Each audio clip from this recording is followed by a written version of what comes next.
Hello everyone, welcome back to my channel wisdom academy. आज इस video को start करने से पहले हम अपने जो हमने लास्ट 4 चैप्टर करे हुए हैं ना, उसको थोड़ा सा रिवीजन कर लेते हैं सो दैट हमारे दिमाग में अगर हम बार बार रिवाइज करेंगे तो ये याद रहेगा कि हमने क्या पढ़ा था। ठीक है। और किसी भी चीज़ को रिवीजन करने के लिए ना पूरा पूरा पढ़ने की ज़रूरत नहीं होती। अगर हम एक आइडिया भी लगा लेते हैं ना दिमाग पे जोर देके कि हमने उस चैप्टर में ये पढ़ा था, तो सारी चीज़ें हमारे दिमाग में अपने आप ही आने लगती हैं अगर वो चीज़ हमने बार बार करी है। ठीक है। तो जब हमने 4th क्लास की बुक स्टार्ट करी थी तो देखो सबसे फर्स्ट चैप्टर क्या था, आओ चले स्कूल, स्कूल चलें। तो उसमें हमने बहुत तरीके के ब्रिजेस पढ़े थे। मीन्स लोग बच्चे जो हैं किस स्टेट में किस तरीके से स्कूल जाते हैं। जैसे असम में आपने देखा था बांस का पुल बना हुआ था, है ना। लद्दाख में इग्लू के घर का और ये सारा किया गया था। ट्रॉली से जाते थे बच्चे, जहाँ पे इग्लू बने रहते हैं, इग्लू के घर होते हैं, वहाँ पे बच्चे किससे जाते थे, ट्रॉली से। उत्तराखंड में पथरीली पहाड़ियाँ या पहाड़ों वाले रास्ते होते थे, वहाँ से बच्चे स्कूल जाते थे। लड़कियां एक जगह साइकिल से स्कूल जा रही थी। एक था वल्लम, केरल में वल्लम जो नाव थी, है ना, नाव लकड़ी की नाव जिसको बोलते हैं, वल्लम लकड़ी की नाव को बोलते हैं। तो वहाँ से उससे स्कूल जा रहे थे। तो बहुत तरीके के हमने ऐसे डिस्कस करे थे जो स्कूल जाते हैं। सेकंड चैप्टर में हमने पढ़ा कान कान से। और कान कान वाले उस चैप्टर में क्या था कि मतलब सारे जानवरों के कान बदल दिए गए थे। तो उसमें हमने उनकी बहुत सारी चीज़ें पढ़ी थी कि जैसे जिनके कान जो है दिखाई देते हैं और बाहर की तरफ होते हैं, वो लोग जो है बच्चा पैदा करते हैं, मीन्स बच्चों को जन्म देते हैं। और जिनके कार अंदर की तरफ रहते हैं, छुपे हुए रहते हैं, वो अंडे देते हैं। और जिनके शरीर पर बाल होते हैं वो बच्चे देते हैं, जिनके शरीर पर पंख होते हैं वो अंडे देते हैं। तो ये सारी चीज़ें हमने सेकंड चैप्टर में डिस्कस करी थी, वो पढ़ा था। थर्ड चैप्टर था नंदू हाथी वाला। नंदू हाथी वाला हमने पढ़ा था। तो उसमें हाथियों के बारे में बहुत ज़्यादा नॉलेज थी। ठीक है। तो वो बहुत ज़्यादा इंपॉर्टेंट है चैप्टर, क्योंकि वहाँ से क्वेश्चन आता है। तो हमने पढ़ा था कि जो हाथी लोग होते हैं 14-15 साल तक अपने हाथीनियों के ग्रुप में रहते हैं और उसके बाद वो छोड़ करके अलग चले जाते हैं। और जो ग्रुप होता है वो सिर्फ हथिनियों का बनता है। हाथी लोग ग्रुप में नहीं रहते, 14-15 साल तक रहते हैं, फिर वो चले जाते हैं। और जो इनका ग्रुप होता है वो 15 से 20 हथिनियों का होता है। और इनकी हेड कौन होती है, जो मादा हथिनी सबसे उम्र दराज होती है ना, जिसकी उम्र सबसे ज़्यादा होती है, वो इनकी हेड होती है। और ये हमेशा ग्रुप में ही बन करके चलते हैं और इनके ग्रुप को झुंड कहा जाता है। सो थर्ड चैप्टर में हमने वो पढ़ा था। फोर्थ चैप्टर था फिर वो राजस्थान वाला, खेजड़ी वृक्ष वाला, अमृता, अमृता के वाला, कि जब एक बार पेड़ों से लिपट गए थे वो लोग, 300 लोगों की जान चली गई थी, बट स्टिल वो लोग क्या है, पेड़ों से लिपटे रहे थे। पेड़ों को कटने से तो नहीं रोक पाए लेकिन उन्होंने अपनी जान दे दी। तो वहाँ पे वो कौन सी जनजाति थी, बिश्नोई। ठीक है, बिश्नोई वाले लोग हैं। तो पूरा कह रहे हैं कि रेगिस्तान में पूरा एरिया जो है वो बंजर सा है, लेकिन वो जो बिश्नोई वाला एरिया है जहाँ पे वो बिश्नोई लोग रहते हैं, वो बहुत हरा भरा एरिया है। क्योंकि राजा ने वहाँ पे आके देखा कि भाई इन लोगों ने पेड़ों को कटने नहीं दिया और अपनी जान दे दी, तो ऐसा पेड़ों में क्या है। तो उनने बोला कि भाई आज के बाद यहाँ से कोई पेड़ नहीं काटा जाएगा। तो इस वजह से, ठीक है, तो आज भी उनके बलिदान को याद करा जाता है। 300 साल हो चुके हैं इस बात को। तो ये चीज़ सच थी। तो ये हमने ऐसे 4 चैप्टर कंप्लीट करे अपने। अब हम स्टार्ट करते हैं हमारा 5th चैप्टर, जो कि है अनीता की मधुमक्खियाँ। ठीक है, अनीता की मधुमक्खियाँ, इसके बारे में भी हम पढ़ने वाले हैं, क्या इंपॉर्टेंट है क्या नहीं। मेरा नाम अनीता कुशवाहा है। मैं मुजफ्फर ज़िले के बोचाहा गांव में रहती हूँ, जो बिहार में है। तो मुजफ्फरपुर ज़िला कहाँ पर है, बिहार में। मेरे घर में माँ, पिताजी और 2 छोटे भाई हैं। मैं कॉलेज में पढ़ती हूँ और स्कूल के बच्चों को पढ़ाती हूँ। मैं मधुमक्खी पालने का काम भी करती हूँ। इतना सब कर पाना मेरे लिए आसान नहीं था। जब मैं छोटी थी तब मैं दिन भर बकरियाँ चलाती थी। मेरा भी स्कूल जाने का मन करता था, पर माँ पिताजी को लड़कियों का स्कूल जाना पसंद नहीं था। तो ये देखो नीचे स्टार करके दिया हुआ है, ये एक सच्ची कहानी है। अनीता कुशवाहा एक चमकता सितारा, गर्ल स्टार है। चमकते सितारे उन साधारण लड़कियों की असाधारण कहानी है जिन्होंने स्कूल जाकर अपनी ज़िंदगी बदल दी। बच्चों से किताब के अंतिम पृष्ठ पर दिए गए भारत के नक्शे में बिहार ढूंढने को कहें। तो देखो मैंने लास्ट क्लास में आपको बोला था कि अगर आप ये ईवीएस कर रहे हो 4th क्लास के, तो आपको भारत का नक्शा पूरा पता हुआ होना चाहिए। तो अगर जिसने नहीं करा है तो प्लीज़ कर लो, क्योंकि हर चैप्टर में आपको क्वेश्चन मिलेगा ही नक्शे से रिलेटेड।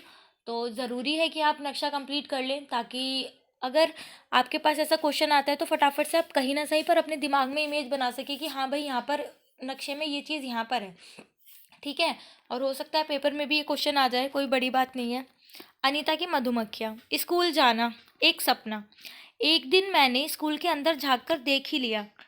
बच्चों को देखकर मैं अपने आप को रोक नहीं पाई और बच्चों की कतार में पीछे जाकर चुपचाप बैठ गई। मुझे बहुत अच्छा लगा। घर जाते ही मैंने हिम्मत करके माँ पिताजी को स्कूल के बारे में बताया। उन्होंने मुझे स्कूल जाने के लिए बिल्कुल मना कर दिया। उस दिन मैं बहुत रोई। मेरे गांव के एक टीचर ने माँ पिताजी को समझाया कि पढ़ाई करना कितना ज़रूरी है। उन्होंने बताया कि 8वीं तक की पढ़ाई पर कोई खर्च भी नहीं होता है। पढ़ना तो सब बच्चों का अधिकार है। मुझे पता नहीं कैसे, पर माँ पिताजी मान गए।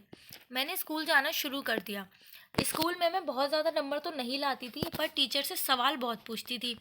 ठीक है, तो अब हमें हिसाब लगाना है कि स्कूल की चीज़ों पर कितना खर्चा होता होगा। ये कुछ नहीं है, छोड़ो। फिर है स्कूल में। ठीक है, अनीता की कहानी चल रही है यहाँ पे। देखते ही देखते 5 साल बीत गए। मैंने 5वीं कक्षा पास कर ली। मुझे पता चला कि 6ठी कक्षा से खर्चा बढ़ जाएगा। माँ पिताजी ने कहा कि स्कूल छोड़ दो, पर मैं आगे पढ़ना चाहती थी। मैंने हल ढूंढ ही लिया। मैं अपने से छोटे बच्चों को पढ़ाने लगी। उनसे जो पैसे मिलते थे उनसे मैं अपनी आगे की पढ़ाई कर पाई। मुझे याद है कि गांव में कुछ बड़े लड़के भी बच्चों को पढ़ाते थे। उन्हें मेरा बच्चों को पढ़ाना पसंद नहीं आया। उन्होंने मेरे पास आने वाले बच्चों को डराना धमकाना शुरू कर दिया। 2 बच्चों को छोड़कर सबने आना बंद कर दिया। कुछ दिनों बाद बाकी बच्चे भी लौट आए, क्योंकि मैं उन्हें प्यार से पढ़ाती थी। ठीक है, तो देखो आज भी होता है काफ़ी सारे गांव में जहाँ पे लड़कियों को नहीं पढ़ाया जाता, या लड़का लड़की में लड़के की एजुकेशन को ज़्यादा प्रेफरेंस दी जाती है, या लड़कियों का पढ़ना अच्छा नहीं होता। खैर हमारे घर में तो देखो ऐसा कुछ है नहीं जहाँ जिसमें हम रह रहे हैं, क्योंकि हम सब एक पेपर के लिए प्रिपेयर कर रहे हैं। ठीक है, तो ऑब्वियसली हम यहाँ तक पढ़ लिख करके पहुँचे, क्योंकि हमारे परिवार में ऐसा नहीं था। बट यस, आज भी बहुत ज़्यादा रूरल एरियाज़ में होता है कि लड़कियों को नहीं पढ़ाया जाता, या 5वीं करके 8वीं करके घर पे बिठा दिया जाता है, क्योंकि स्कूल दूर होते हैं या उनको दूर भेजने के लिए अलाउ नहीं करते। तो इस वजह से बाकी जो लड़के थे उन्हें अच्छा नहीं लगता था, तो देखो इसको डराते थे, बच्चों को धमकाते थे कि वो उसके पास ना जाए। सो ये चीज़ था।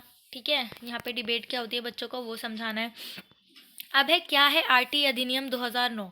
तो राइट टू एजुकेशन एक्ट जो है 2009, आप सबको पता है, बहुत ही इंपॉर्टेंट है। इसको अलग से हमने पढ़ा हुआ है। जब एनआईओएस की सीरीज़ हमने चलाई थी तो इसमें कितनी धाराएं हैं, कितने अनुच्छेद हैं, सब हमने इसको डिटेल में पढ़ा हुआ है। तो यहाँ पे अगर आपके टॉपिक आ रहा है आरटी अधिनियम, तो एक बार आप फिर से रिवीजन कर लेना इस अधिनियम की, ताकि यहाँ से कोई भी क्वेश्चन आए तो आप उसको कर दो।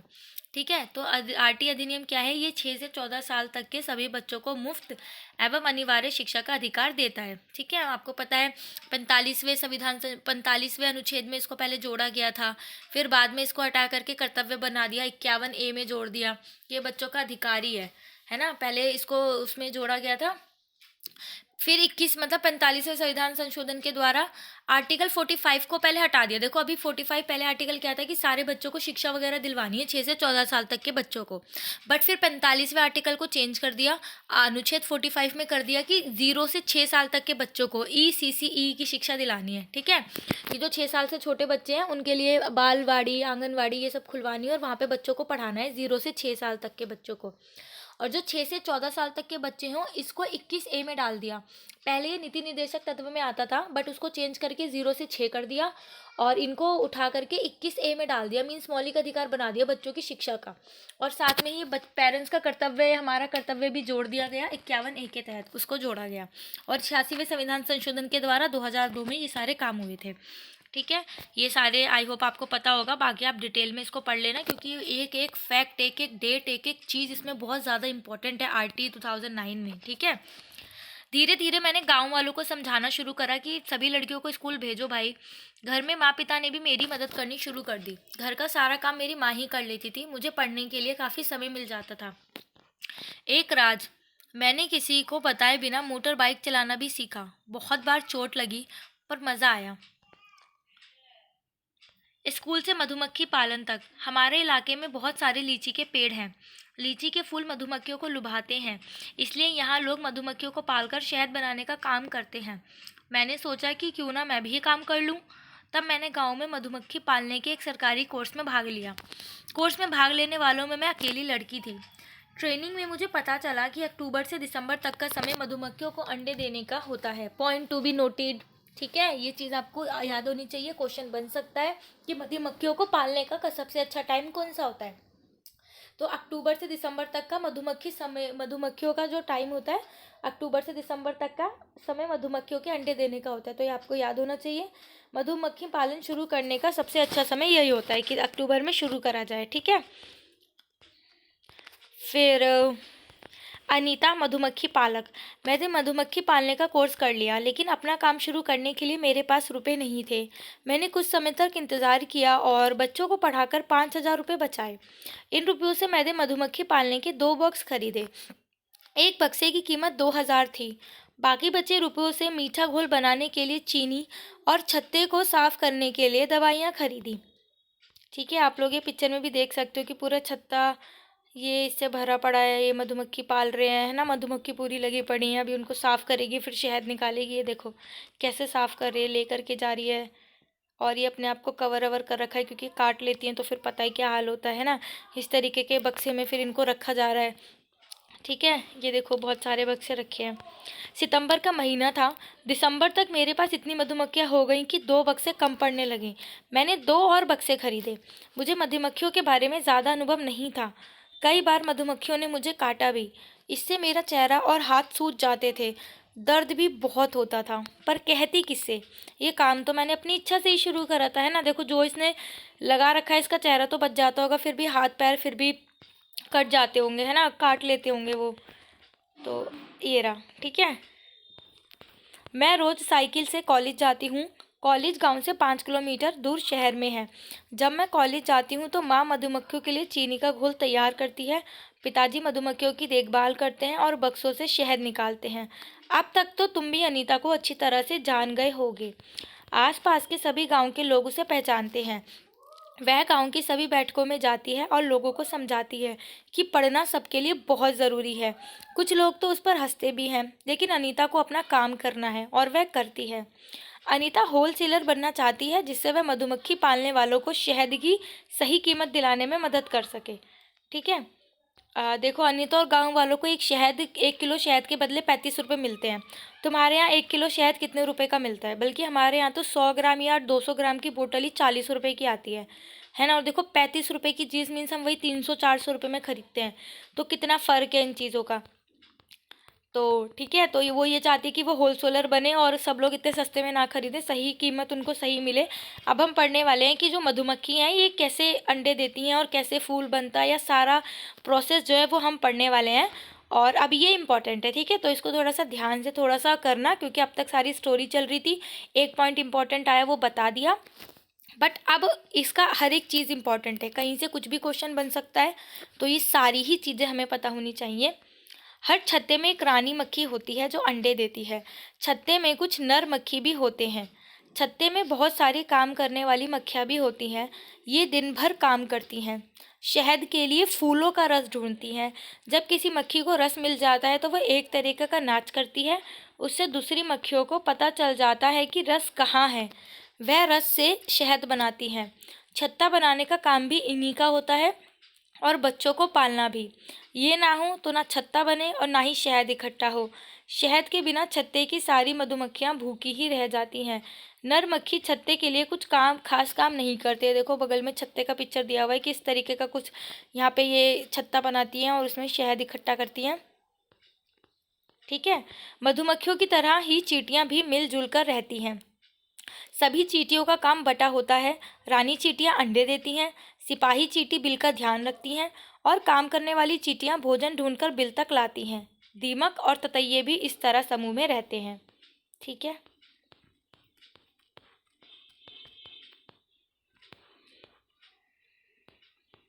ये देखो ये जो है चींटियां। हाँ, अब ये जो चैप्टर है वो ख़त्म हो गया, बट आपको एक चीज़ बतानी है। जैसे ये जो चींटियाँ हैं ये सारी एक कतार में चलती है, मीन्स एक के पीछे एक चलती हैं। बाकी सारे कीट पतंगे आपने नहीं देखे होंगे, लेकिन जो चींटियाँ होती हैं स्पेशली वो एक के पीछे एक चलती हैं, लाइन बना करके चलती हैं। तो ये सीटेट में क्वेश्चन आया था कि क्यों चलती हैं।